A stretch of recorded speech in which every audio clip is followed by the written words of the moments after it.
ഇതിങ്ങനെ തുടരെ നമുക്ക് നല്ല വൃത്തിയായിട്ട് പ്രൊഡക്ഷൻ എടുക്കാൻ പറ്റും. ഇങ്ങനെ ഡിസ്ക് മാത്രം ഇങ്ങനെ വെച്ച് കൊടുത്താൽ മതി. നമ്മൾ ഇതിൻ്റെ ഒരു ഹാഫ് പോർഷനാണ് വെക്കുന്നത്. ഇനി പ്രത്യേകിച്ച് വേറെ കട്ടിങ് സംവിധാനം ഒന്നും നമുക്ക് ആവശ്യമില്ല. ജസ്റ്റ് ഇങ്ങനെ വെച്ച് കൊടുത്താൽ മാത്രം മതി. ഓട്ടോമാറ്റിക്കായിട്ട് ഇങ്ങനെ നമ്മൾ എടുക്കുമ്പോൾ തന്നെ ഇങ്ങനെ വടിച്ചെടുക്കുക എന്നുള്ളതാണ് അതിൻ്റെ പോളിസി. എന്താ ഇങ്ങനെ എടുത്തു കഴിഞ്ഞാൽ നല്ല വൃത്തിയായിട്ട് കിട്ടും.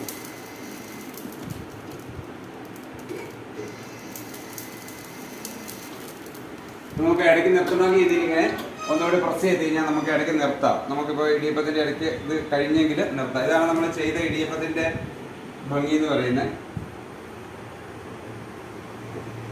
നമ്മളിങ്ങനെ കമഴ്ത്തി കാണിച്ചാൽ അത് കറക്റ്റായിട്ട് അതിൻ്റെ ഒരു ഇതുണ്ടാവും. ഇതുപോലെ നല്ല വൃത്തിയായിട്ടുള്ള ഇടിയപ്പം കിട്ടും.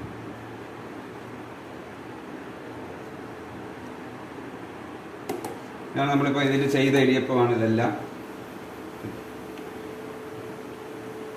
ഇതെല്ലാം നമ്മളിപ്പോൾ ഇതിൽ ചെയ്തെടുക്കുകയാണ്. ഇതൊക്കെ കമഴ്ത്തി കഴിഞ്ഞാൽ ശരിക്കും നല്ല ലെയറായിട്ടുണ്ട്. പിന്നെ ഇത് ഇങ്ങനെയാണ് നമ്മൾ ഇവിടെയാണ് ഊരുകയും ഇടുകയും ചെയ്യുന്ന സിസ്റ്റം വരുന്നത്.